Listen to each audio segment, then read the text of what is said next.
SNMAK. Saya dari Universitas Muhammad Setiabudi Brebes, dari Prodi Akuntansi. Saya akan mengajar mata kuliah akuntansi keuangan daerah. Adapun untuk metode pembelajaran ada dua, yaitu untuk tatap muka, yang kedua daring atau online. Berikut saya akan menyampaikan pembelajaran dengan secara tatap muka.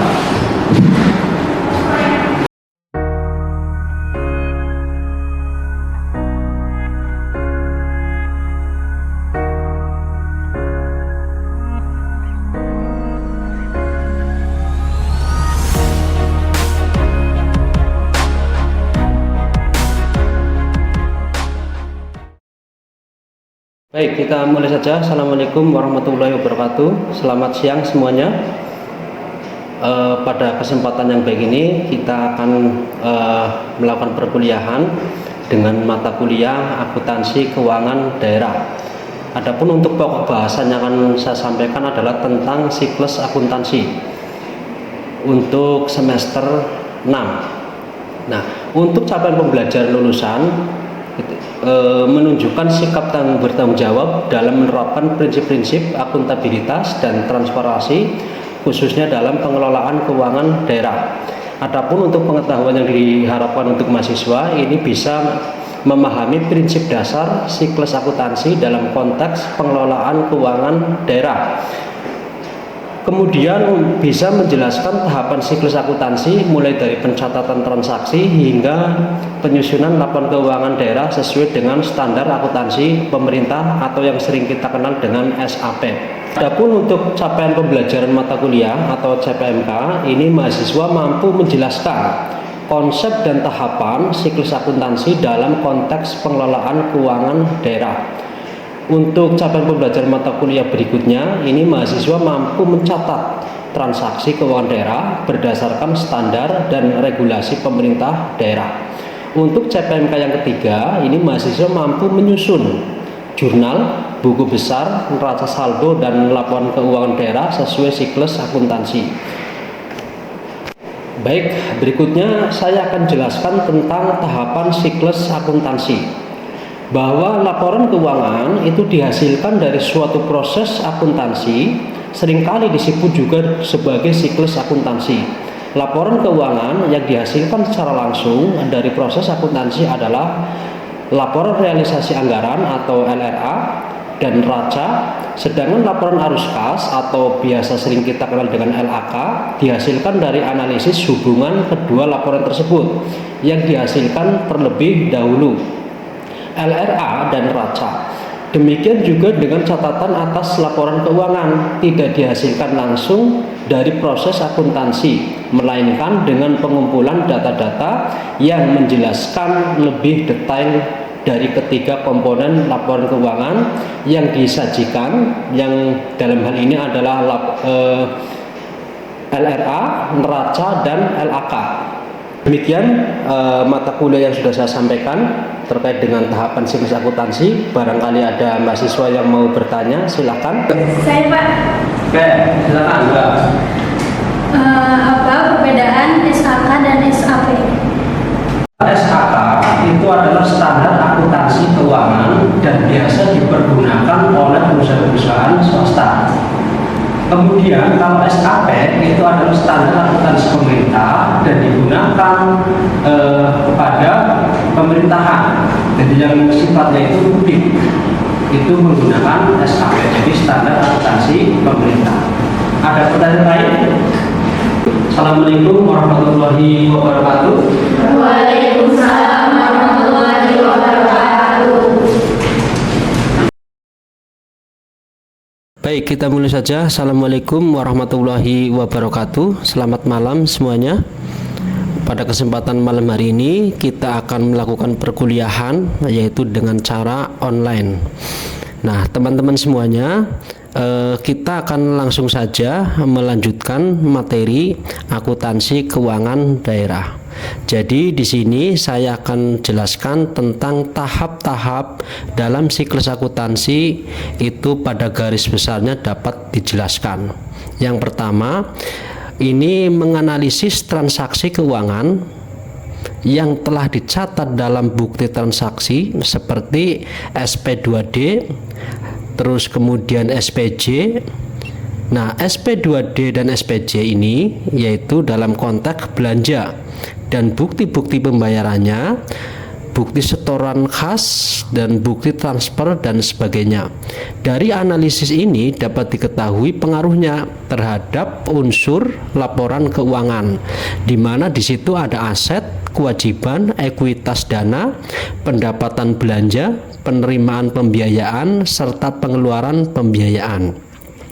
Sehingga dapat diketahui akun-akun mana yang harus didebit dan dikredit terlebih dahulu. Yang kedua, ada bukti transaksi tersebut harus dicatat dalam buku jurnal. Yang ketiga, ada transaksi yang telah dicatat di jurnal kemudian diposting atau dimasukkan ke buku besar. Yang keempat, kalian harus bisa membuat ayat jurnal penyesuaian untuk akun-akun tertentu yang memerlukan penyesuaian, misalnya untuk menyesuaikan saldo akhir persediaan, mengakui utang piutang yang belum dicatat dalam periode berjalan, mengakui penyusutan aset tetap, dan sebagainya. Nah, dalam ayat jurnal ini penyesuaian kemudian diposting ke buku besar. Pada setiap akhir periode, yaitu pada waktu akan disusun laporan keuangan, biasanya akhir tahun ya, tahun anggaran, dibuat rekapitulasi saldo akhir dari akun-akun buku besar ke dalam suatu daftar yang disebut dengan neraca saldo. Penyusunan neraca saldo ini di samping untuk mengikhtisarkan akun-akun juga berguna untuk mengecek keseimbangan antara total saldo di sebelah debit dengan saldo di sebelah kredit. Jika seimbang, maka tahap berikutnya dapat dilanjutkan.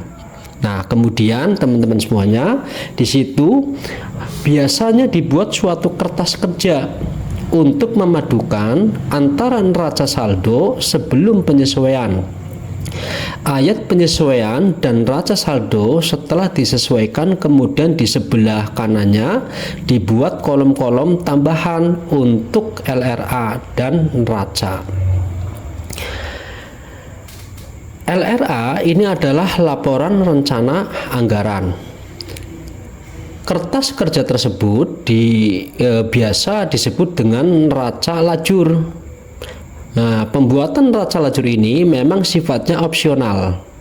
Jadi boleh dibuat, boleh juga tidak. Namun dalam sistem akuntansi yang manual, neraca lajur ini sangat membantu untuk mengikhtisarkan dan penyesuaian akun-akun buku besar, sehingga nanti akan memudahkan kita dalam penyusunan laporan keuangan.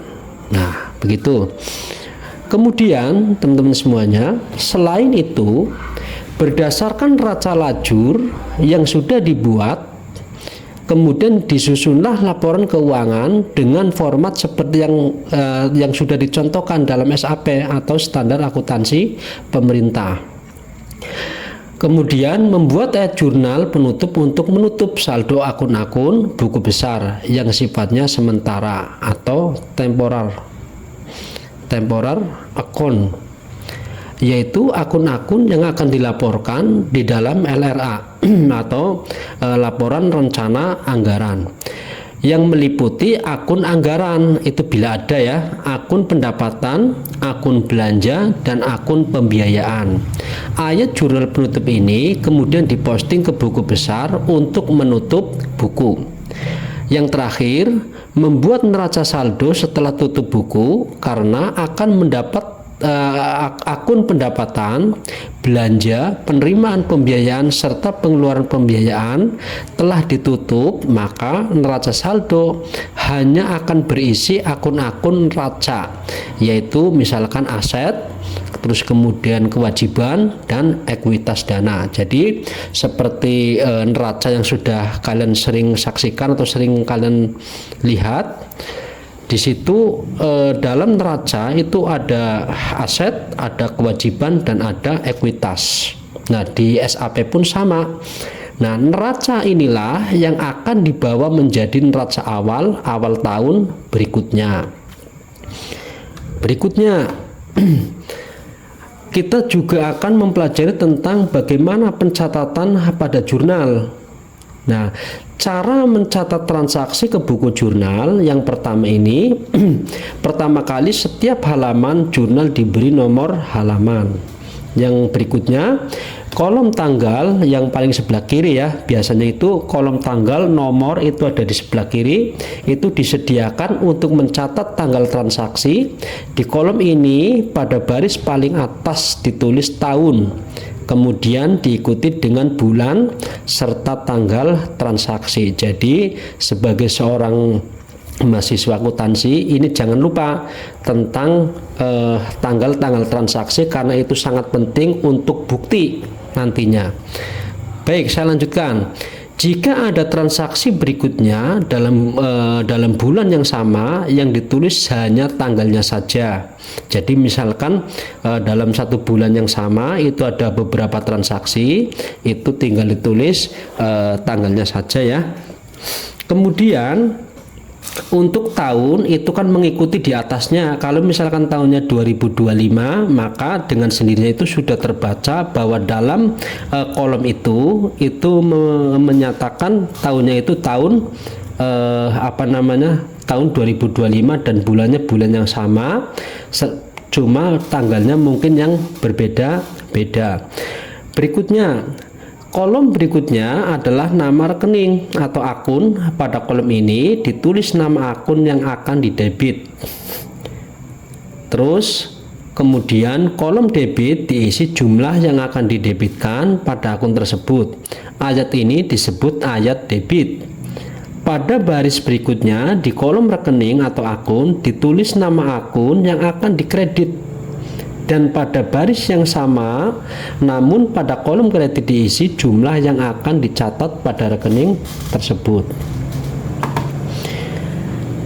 Nah, sekarang kita sampai kepada posting ke buku besar. Jadi teman-teman semuanya, informasi yang telah direkam dalam jurnal selanjutnya dicatat di rekening atau akun rekening buku besar.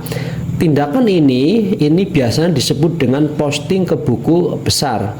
Untuk apa? Untuk melakukan posting harus disediakan akun atau rekening buku besar yang diperlukan, dan rekening tersebut diberi kode sesuai pedoman yang ditetapkan oleh kepala daerah melalui peraturan kepala daerah. Jadi teman-teman semuanya harus sering update tentang peraturan-peraturan daerah, khususnya tentang pencatatan keuangan. Jadi karena apa? Dalam pencatatan keuangan ini sangat rawan dan sangat sensitif. Jadi harus selalu berhati-hati dan harus teliti. Berikutnya, bukti transaksi dan waktu pencatatannya. Jadi jika pemerintah daerah menerima uang kas dari pembayar pajak atau retribusi, maka pemerintah daerah akan menerbitkan bukti setoran. Jadi kalau ini sudah urusannya Pemda ya. Jadi bukti-bukti setoran yang sudah didapatkan itu nanti akan diterbitkan. Jika pemerintah daerah menerima transfer dari pemerintah pusat atau pemerintah pusat dan negara ya, di samping uangnya masuk ke rekening kas daerah atau kasda di bank yang ditunjuk oleh kepala daerah, pemerintah daerah juga menerima bukti transfer atau nota kredit dari bank. Jadi itu merupakan bukti yang disebut merupakan dokumen penerimaan. Jika Pemda atau pemerintah daerah akan mengeluarkan uang dari kas daerah, ada prosedur yang harus dilalui.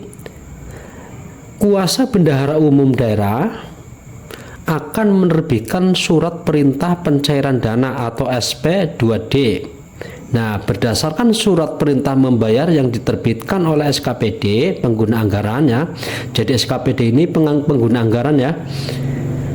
Nah, SP2D hakikatnya adalah perintah dari bendahara umum daerah atau kuasa BUD. BUD itu bendahara umum daerah untuk mentransfer uang dari rekening BUD di bank ke rekening bendahara pengeluaran atau kepada rekanan. Nah, itu. Berikutnya menyesuaikan saldo rekening buku besar pada akhir tahun. Dasar pengakuan pendapatan dan belanja menyesuaikan akun. Nah, dasar pengakuan pendapatan dan belanja ini menurut dasar kas, pendapatan dan belanja diakui atau dicatat dan dilaporkan dalam laporan realisasi anggaran atau LRA. Nah, pada tahun dibayar dari kas daerah dan pendapatan diakui pada tahun uangnya diterima. Berarti ini basicnya basic kas ya. Jadi kalau yang sekarang itu rata-rata menggunakan basic accrual.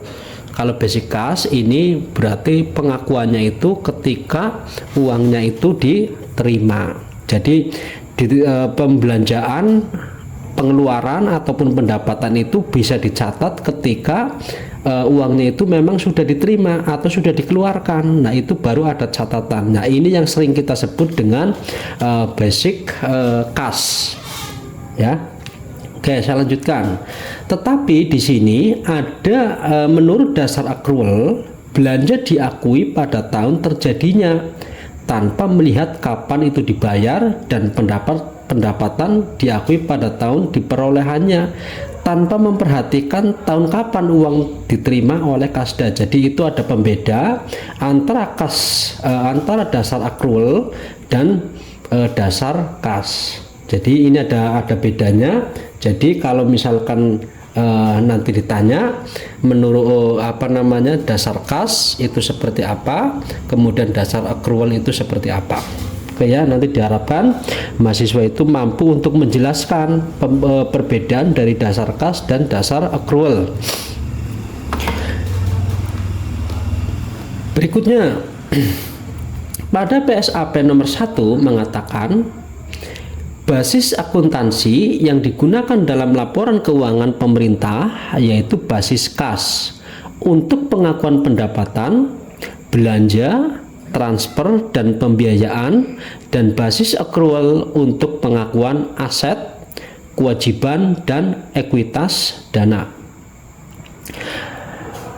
Adapun konseptual dalam framework mengatakan bahwa basis kas untuk laporan realisasi anggaran berarti bahwa pendapatan diakui pada saat kas diterima di rekening kas umum negara atau daerah atau oleh entitas pelaporan, dan belanja diakui pada saat kas dikeluarkan dari rekening kas umum negara atau daerah atau entitas pelaporan.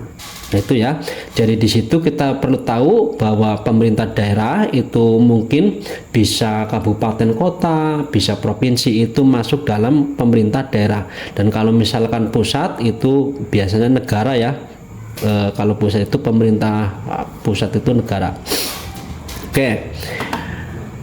Setelah jurnal diposting ke rekening buku besar, kadangkala itu saldo rekening buku besar belum mencerminkan keadaan yang sebenarnya yang disebabkan oleh beberapa faktor. Misalnya karena adanya informasi yang belum dicatat, karena agar akun atau rekening buku besar dan saldonya dapat digunakan sebagai dasar penyusunan laporan keuangan, maka perlu diadakan penyesuaian terhadap apa?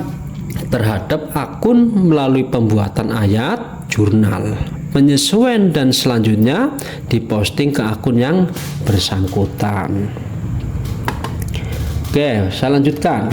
Bagaimana cara kita itu menyusun neraca saldo?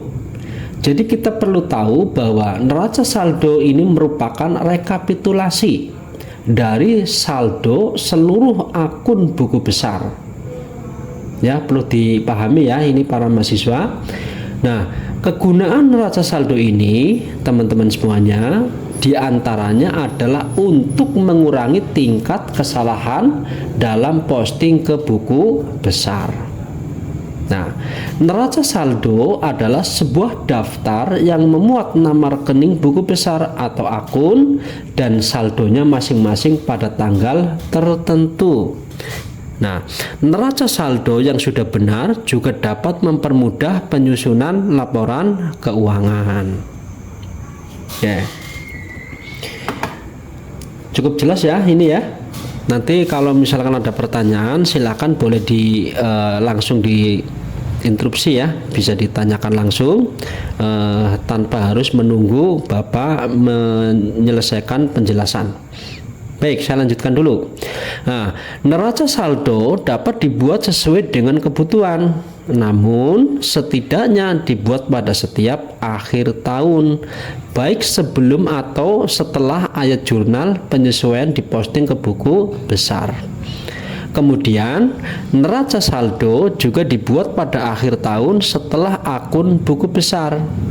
Nah, di situ ada pendapatan, belanja, penerimaan, pembiayaan, pengeluaran pembiayaan, dan penerimaan non-anggaran, serta pengeluaran non-anggaran ditutup.